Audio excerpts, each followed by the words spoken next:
আমাদের উদ্যোক্তার ইচ্ছা থাকলে কি না সম্ভব। আমাদের উদ্যোক্তা ওনার জমি হোম ঠিক উনি কি ফসল চাষ করছে সেটা আজকে আপনাদের সাথে শেয়ার করব।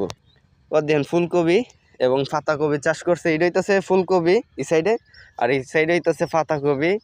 এখানে দেখা যাইতেছে ও দেখেন লাউ গাছ, খুবই চমৎকার লাউয়ের হরা আইছে। পাশে হইতেছে টমেটো, রাজা টমেটোর লুচ্চারা দেখেন খুবই চমৎকার। ইচ্ছা থাকলে অনেক কিছুই সম্ভব। পাশে হইতেছে মরিচও রোপণ করছে, আবার বেগুনও রোপণ করছে। মরিচ জমি শেষ, এখন বেগুন রোপণ করছে। ও দেখেন আমাদের উদ্যোক্তারা কি চাষ করছে সব কিছু আজকে ছোটোখাটো একটা ভিডিওতে শেয়ার করার চেষ্টা করতেছি। পাশে হইতেছে মরিচও লাগাইছে, মরিচ ক্ষেতের মেঝে আবার মূল্যও লাগাইছে।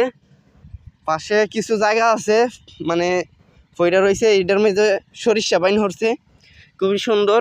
ওরা